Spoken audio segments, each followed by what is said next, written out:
ಎಲ್ರಿಗೂ ನಮಸ್ತೆ. ನಾನು ಅಶ್ವಥ್. ಅಮೆರಿಕ ಆರಂಭಿಸಿದ ಸುಂಕ ಸಮರಕ್ಕೆ 90 ದಿನಗಳ ತಡೆ ಬಿದ್ದಿದೆ.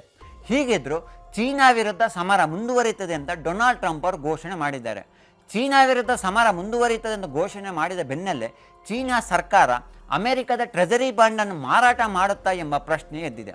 ಹೀಗಾಗಿ ಇಲ್ಲಿ ಏನಿದು ಟ್ರೆಜರಿ ಬಾಂಡ್, ಯಾವೆಲ್ಲ ದೇಶಗಳು ಎಷ್ಟು ಪ್ರಮಾಣದಲ್ಲಿ ಟ್ರೆಜರಿ ಬಾಂಡನ್ನು ಪರ್ಚೇಸ್ ಮಾಡಿದೆ, ಚೀನಾ ಸರ್ಕಾರ ಟ್ರೆಜರಿ ಬಾಂಡನ್ನು ಮಾರಾಟ ಮಾಡಿದರೆ ಏನಾಗುತ್ತೆ ಇತ್ಯಾದಿ ಎಲ್ಲ ವಿಚಾರಗಳನ್ನು ನಾನು ಈ ವಿಡಿಯೋದಲ್ಲಿ ತಿಳಿಸ್ತಾ ಇದ್ದೀನಿ. ಜಗತ್ತಿನ ಆರ್ಥಿಕತೆಯಲ್ಲಿ ಮೊದಲ ಸ್ಥಾನದಲ್ಲಿರುವ ಅಮೆರಿಕದ ಆರ್ಥಿಕತೆ ನಿಂತಿರುವುದೇ ಈ ಟ್ರೆಜರಿ ಬಾಂಡ್ ಮೇಲೆ. ಟ್ರೆಜರಿ ಬಾಂಡ್ ಏನು ಅಂತ ನಾನು ಸರಳವಾಗಿ ತಿಳಿಸುವ ಪ್ರಯತ್ನ ಮಾಡ್ತೇನೆ.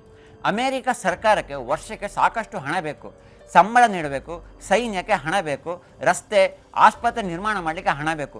ಹಣವನ್ನು ಎಲ್ಲಿಂದ ತರುತ್ತೆ ಅಂತಂದರೆ ಸಾಲ ಮಾಡಿ ತರುತ್ತೆ. ಸಾಲ ಎಲ್ಲಿಂದ ಬರುತ್ತೆ ಅಂತಂದರೆ ಟ್ರೆಜರಿ ಬಾಂಡ್ ಮೂಲಕ ಈ ಹಣ ಅಮೆರಿಕ ಸರ್ಕಾರಕ್ಕೆ ಬರುತ್ತೆ. ಅಮೆರಿಕ ಸರ್ಕಾರ 3 ರೀತಿಯ ಬಾಂಡನ್ನು ರಿಲೀಸ್ ಮಾಡುತ್ತೆ: short term, medium term, long term. Short term ಅಂತಂದರೆ 1 ವರ್ಷದ ಒಳಗಡೆ ಮೆಚುರಿಟಿ ಆಗುತ್ತೆ. ಇನ್ನು ಮೀಡಿಯಂ ಟರ್ಮ್ ಅಂತಂದರೆ 1 ರಿಂದ 10 ವರ್ಷದ ಒಳಗಡೆ ಮೆಚುರಿಟಿ ಆಗುತ್ತೆ.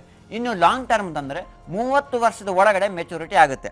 ಈ ಬಾಂಡನ್ನು ಸಾಮಾನ್ಯ ಜನರು ಖರೀದಿಸ್ಬೋದು, ಕಂಪನಿಗಳು ಖರೀದಿಸ್ಬೋದು, ದೇಶವೂ ಖರೀದಿಸಲಿಕ್ಕೆ ಅವಕಾಶ ಇದೆ.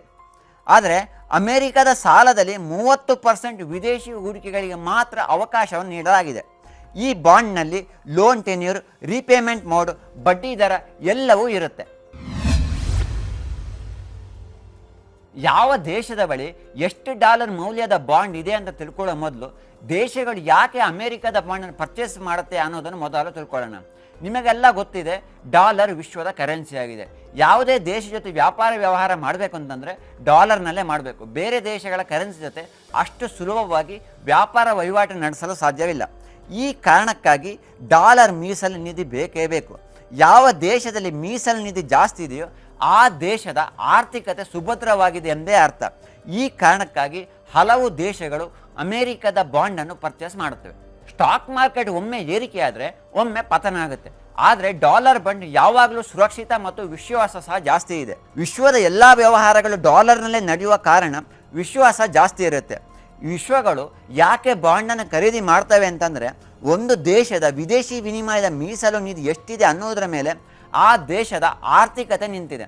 ಈ ಕಾರಣಕ್ಕಾಗಿ ವಿದೇಶಗಳು ಜಾಸ್ತಿ ಬಾಂಡನ್ನು ಖರೀದಿಸ್ತವೆ. ವಿದೇಶಗಳು ಜಾಸ್ತಿ ಬಾಂಡನ್ನು ಖರೀದಿಸಿದರೆ ಆ ದೇಶದ ಮೇಲೆ ಹೂಡಿಕೆದಾರರ ವಿಶ್ವಾಸ ಸಹ ಜಾಸ್ತಿ ಆಗುತ್ತೆ. ಪ್ರತಿ ಶುಕ್ರವಾರ ಭಾರತದ RBI ಭಾರತದ ವಿದೇಶಿ ವಿನಿಮಯ ಮೀಸಲು ನಿಧಿ ಎಷ್ಟಿದೆ ಅನ್ನುವ ವರದಿಯನ್ನು ಬಿಡುಗಡೆ ಮಾಡುತ್ತೆ. ಸದ್ಯ ಭಾರತದಲ್ಲಿ $675 ಬಿಲಿಯನ್ ಮೀಸಲು ನಿಧಿಯನ್ನು ಭಾರತ ಹೊಂದಿದೆ. ಈ ಪೈಕಿ ಹೆಚ್ಚಿನ ಪಾಲನ್ನು ಡಾಲರ್ನಲ್ಲೇ ಹೊಂದಿದೆ. ಸಣ್ಣ ಭಾಗವಷ್ಟೇ ಪೌಂಡ್ ಮತ್ತು ಯೂರೋದಲ್ಲಿದೆ. ಅಮೆರಿಕದ ಬಾಂಡ್ನಲ್ಲಿ ಯಾರ ಹೂಡಿಕೆ ಎಷ್ಟಿದೆ ಅಂತ ನೋಡೋಣ. ಇದು 2024 ಡಿಸೆಂಬರ್ನ ಮಾಹಿತಿಯ ಪ್ರಕಾರ ಜಪಾನ್ $1.8 ಟ್ರಿಲಿಯನ್ ಇದ್ದರೆ ಚೀನಾ $760 ಬಿಲಿಯನ್ ಹೊಂದಿದೆ. ಇನ್ನು UK $740 ಬಿಲಿಯನ್ ಹೂಡಿಕೆ ಮಾಡಿದೆ. ಇನ್ನು ಭಾರತ $219 ಬಿಲಿಯನ್ ಹೊಂದಿದೆ. ಚೀನಾ ಸರ್ಕಾರ ಅಮೆರಿಕದ ಬಾಂಡ್ನಲ್ಲಿ ಹೂಡಿಕೆ ಮಾಡೋ ಪ್ರಮಾಣವನ್ನು ವರ್ಷದಿಂದ ವರ್ಷಕ್ಕೆ ತಗ್ಗಿಸ್ತಾನೇ ಇದೆ. 2011ರಲ್ಲಿ 28% ಚೀನಾ ಹೂಡಿಕೆ ಇದ್ದರೆ 2025ರಲ್ಲಿ ಇದು 8.9%ಗೆ ಇಳಿಕೆಯಾಗಿದೆ. ತೆರಿಗೆ ಸಮರ ಆರಂಭವಾದ ಬಳಿಕ ಚೀನಾ ಮತ್ತು ಅಮೆರಿಕ ಹಂತ ಹಂತವಾಗಿ ತೆರಿಗೆಯನ್ನು ಏರಿಸ್ತಾ ಹೋಗಿವೆ. ಸದ್ಯ ಈಗ ಚೀನಾದಿಂದ ಆಮದಾಗುವ ವಸ್ತುಗಳ ಮೇಲೆ ಅಮೆರಿಕ 145% ತೆರಿಗೆ ಹಾಕಿದರೆ, ಅಮೆರಿಕದಿಂದ ಆಮದಾಗುವ ವಸ್ತುಗಳ ಮೇಲೆ ಚೀನಾ ಸರ್ಕಾರ 125% ತೆರಿಗೆಯನ್ನು ಹಾಕಿದೆ. ಈ ನಿರ್ಧಾರ ಪ್ರಕಟವಾದ ಬೆನ್ನಲ್ಲೇ ವಿಶ್ವದ ಸ್ಟಾಕ್ ಮಾರ್ಕೆಟ್ಗಳೆಲ್ಲವೂ ಕ್ರ್ಯಾಶ್ ಆಗಿದ್ವು. ಅಮೆರಿಕದ ಜುಟ್ಟು ಚೀನಾದ ಬಳಿ ಇರುವ ಕಾರಣ ಹೂಡಿಕೆ ತಜ್ಞರು ಅಮೆರಿಕ ಮತ್ತಷ್ಟು ಕಠಿಣ ನೀತಿಯನ್ನು ಜಾರಿ ಮಾಡಿದರೆ ಚೀನಾ ತನ್ನಲ್ಲಿರುವ ಟ್ರೆಜರಿ ಬಾಂಡನ್ನು ಮಾರಾಟ ಮಾಡಬಹುದು ಎಂಬ ಆತಂಕವನ್ನು ವ್ಯಕ್ತಪಡಿಸಿದ್ದಾರೆ. ಚೀನಾ ಬಾಂಡನ್ನು ಆಯುಧವಾಗಿ ಬಳಸುವಂಥ ಸಾಧ್ಯತೆ ಇದೆ ಎಂಬ ಆತಂಕವನ್ನು ಹೊರಹಾಕ್ತಾ ಇದ್ದಾರೆ. ಅಮೆರಿಕದ ಸ್ಟಾಕ್ ಮಾರ್ಕೆಟ್ಗಿಂತಲೂ ಅಮೆರಿಕದ ಟ್ರೆಜರಿ ಬಾಂಡ್ನ ಮಾರ್ಕೆಟ್ ಮೌಲ್ಯ ಜಾಸ್ತಿ ಇದೆ. ಒಂದು ವೇಳೆ ಮಾರಾಟ ಮಾಡಿದರೆ ಬಾಂಡ್ ಮೌಲ್ಯ ಕ್ರ್ಯಾಶ್ ಆಗುತ್ತೆ. ಅಮೆರಿಕದ ಮಾರುಕಟ್ಟೆ ಕ್ರ್ಯಾಶ್ ಆದರೆ ಚೀನಾದ ಮೇಲೂ ಪರಿಣಾಮವು ಬೀರುತ್ತೆ. ಡಾಲರ್ ಮೌಲ್ಯ ಕಡಿಮೆ ಆಗುತ್ತೆ. ವಿಶ್ವದಲ್ಲಿ ಹೆಚ್ಚಿನ ಪ್ರಮಾಣದಲ್ಲಿ ಚೀನಾ ವಸ್ತುಗಳನ್ನು ಹಲವಾರು ದೇಶಗಳಿಗೆ ಮಾರಾಟ ಮಾಡುತ್ತೆ. ಇದರಿಂದಾಗಿ ರಫ್ತು ಮಾರುಕಟ್ಟೆ ಮೇಲೂ ಪರಿಣಾಮ ಬೀರುತ್ತೆ. ಕೋವಿಡ್ ಬಳಿಕ ಚೀನಾದ ಆರ್ಥಿಕತೆ ಕುಸಿದಿದೆ. ಡಾಲರ್ ಬಾಂಡ್ ಮಾರಾಟ ಮಾಡಿದರೆ ಮತ್ತಷ್ಟು ಆರ್ಥಿಕತೆ ಕುಸಿಯುವಂಥ ಸಾಧ್ಯತೆ ಇದೆ.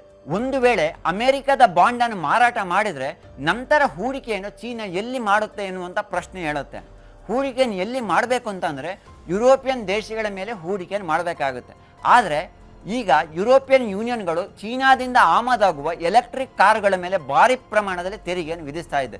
ಹೀಗಾಗಿ ಯುರೋಪಿಯನ್ ಯೂನಿಯನ್ ಮತ್ತು ಚೀನಾದ ಸಂಬಂಧ ಅಷ್ಟಕ್ಕಷ್ಟೇ ಇದೆ. ಹಾಗಾಗಿ ಎಲ್ಲಿ ಹೂಡಿಕೆ ಮಾಡಬೇಕು? ಬೇರೆ ಬಡ ದೇಶಗಳ ಮೇಲೆ ಹೂಡಿಕೆಯನ್ನು ಮಾಡಬೇಕಾಗುತ್ತೆ. ಆದರೆ ಈಗಾಗಲೇ ಹಲವು ದೇಶಗಳ ಜುಟ್ಟು ಚೀನಾ ಕೈಯಲ್ಲೇ ಇದೆ. ಹೀಗಾಗಿ ಮುಂದೆ ಅಮೆರಿಕದ ಬಾಂಡನ್ನು ಮಾರಾಟ ಮಾಡಿದರೆ ಎಲ್ಲಿ ಹೂಡಿಕೆ ಮಾಡುತ್ತೆ ಎನ್ನುವುದೇ ದೊಡ್ಡ ಪ್ರಶ್ನೆ. ಸುದ್ದಿಗೋಷ್ಠಿ ನಡೆಸಿ ವಿಶ್ವದ ಮೇಲೆ ತೆರಿಗೆ ಸಮರ ಆರಂಭಿಸಿದ ಡೊನಾಲ್ಡ್ ಟ್ರಂಪ್ ಅವರು ಈಗ ಈ ಸಮರಕ್ಕೆ 90 ದಿನಗಳ ತಡೆಯನ್ನು ನೀಡಿದ್ದಾರೆ. ಆದರೆ ಚೀನಾದ ಮೇಲೆ ಈ ಸಮರ ಮುಂದುವರಿತದೆ ಅಂತ ಘೋಷಣೆ ಮಾಡಿದ್ದಾರೆ. ಟ್ರಂಪ್ ದಿಢೀರ್ ಈ ನಿರ್ಧಾರ ಕೈಗೊಳ್ಳಲು ಕಾರಣ ಬಾಂಡ್ ಮಾರುಕಟ್ಟೆ ಎಂಬ ವಿಶ್ಲೇಷಣೆ ಈಗ ಕೇಳಿಬಂದಿದೆ. ಮುಖ್ಯವಾಗಿ ಟ್ರಂಪ್ ಅವರು 90 ದಿನಗಳ ತಡೆ ನೀಡಲು 3 ಕಾರಣ ನೀಡಬಹುದು. ಡೊನಾಲ್ಡ್ ಟ್ರಂಪ್ ಅವರು ಷೇರು ಮಾರುಕಟ್ಟೆ ಕುಸಿತಕ್ಕೆ ಜಾಸ್ತಿ ತಲೆ ಕೆಡಿಸ್ಕೊಳ್ಳುವ ವ್ಯಕ್ತಿಯಲ್ಲ. ಹಿಂದೆ ಏನಾಗ್ತಾ ಇತ್ತು ಅಂತಂದರೆ, ಒಂದು ವೇಳೆ ಷೇರು ಮಾರುಕಟ್ಟೆ ಪತನವಾದರೆ ಹೂಡಿಕೆದಾರರು US ಬಾಂಡ್ ಮೇಲೆ ಹೂಡಿಕೆ ಮಾಡ್ತಾ ಇದ್ರು. ಇದರಿಂದಾಗಿ US ಬಾಂಡ್ ಮೌಲ್ಯ ಏರಿಕೆ ಆಗ್ತಾ ಇತ್ತು, ಈಲ್ಡ್ ಕಡಿಮೆ ಆಗ್ತಾ ಇತ್ತು. ಆದರೆ ಈ ಬಾರಿ ಉಲ್ಟಾ ಆಗಿದೆ. ಷೇರು ಮಾರುಕಟ್ಟೆಯೂ ಕ್ರ್ಯಾಶ್ ಆಗಿದೆ, ಇನ್ನೊಂದು ಕಡೆ ಬಾಂಡ್ ಮೌಲ್ಯವೂ ಕಡಿಮೆ ಆಗ್ತಾ ಇದೆ. ಇದರಿಂದಾಗಿ ಇಂಟ್ರೆಸ್ಟ್ ರೇಟ್ ಜಾಸ್ತಿ ಆಗ್ತಾ ಇದೆ. ಈ ರೀತಿ ಆಗ್ತಾ ಇರುವ ಕಾರಣ ಟ್ರಂಪ್ ಈಗ ತಮ್ಮ ತೆರಿಗೆ ಸಮರಕ್ಕೆ ಸ್ವಲ್ಪ ತಡೆ ನೀಡಿದ್ದಾರೆ ಎನ್ನಲಾಗ್ತಾ ಇದೆ. ಎರಡನೆಯದು, ಮುಂದಿನ ವರ್ಷ ಅಮೆರಿಕದ ಸೆನೆಟಿಗೆ ಚುನಾವಣೆ ನಡೆಯಲಿದೆ. ಒಂದು ವೇಳೆ ವಸ್ತುಗಳ ಬೆಲೆ ಏರಿಕೆಯಾದರೆ ರಿಪಬ್ಲಿಕನ್ ಪಕ್ಷಕ್ಕೆ ಹಿನ್ನಡೆಯಾಗುವಂಥ ಸಾಧ್ಯತೆ ಇದೆ. ಇದರ ಜೊತೆ ಹಲವು ಕಂಪನಿಗಳ ಸಿಇಒಗಳು ಶ್ವೇತಭವನಕ್ಕೆ ಕರೆ ಮಾಡಿ ತಮಗಾಗುವ ಸಮಸ್ಯೆಗಳ ಬಗ್ಗೆ ತಿಳಿಸಿದ್ದಾರೆ. ಮೂರನೆಯದು, ಹಲವು ದೇಶಗಳು ಅಮೆರಿಕ ಜೊತೆ ತೆರಿಗೆ ವಿಚಾರದ ಬಗ್ಗೆ ಮಾತುಕತೆ ನಡೆಸಲು ಮುಂದಾಗ್ತವೆ. ಇದಕ್ಕೆ ಡೊನಾಲ್ಡ್ ಟ್ರಂಪ್ ಅವರು ನನ್ನ ತೆರಿಗೆ ಸಮರಕ್ಕೆ ಸಿಕ್ಕಿದ ಮೊದಲ ಜಯ ಎಂದು ಬಣ್ಣಿಸ್ತಾ ಇದ್ದಾರೆ. ಎಲ್ಲಕ್ಕಿಂತ ಮುಖ್ಯವಾಗಿ ಅಮೆರಿಕದ ಬಾಂಡ್ ಮೌಲ್ಯ ಕಡಿಮೆಯಾಗ್ತಾ ಇದ್ದಂತೆ ಡೊನಾಲ್ಡ್ ಟ್ರಂಪ್ ಅವರು ತಮ್ಮ ತೆರಿಗೆ ಸಮರಕ್ಕೆ 90 ದಿನಗಳ ತಾತ್ಕಾಲಿಕ ತಡೆಯನ್ನು ವಿಧಿಸಿದ್ದಾರೆ. ಹೂಡಿಕೆದಾರರಲ್ಲಿ ಒಮ್ಮೆ ವಿಶ್ವಾಸ ಕಡಿಮೆಯಾದರೆ ಮತ್ತೆ ಆ ವಿಶ್ವಾಸ ಮರಳಿ ಬರಬೇಕು ಅಂತಂದರೆ ಹಲವು ವರ್ಷಗಳು, ಹಲವು ತಿಂಗಳುಗಳು ಬೇಕಾಗುತ್ತೆ.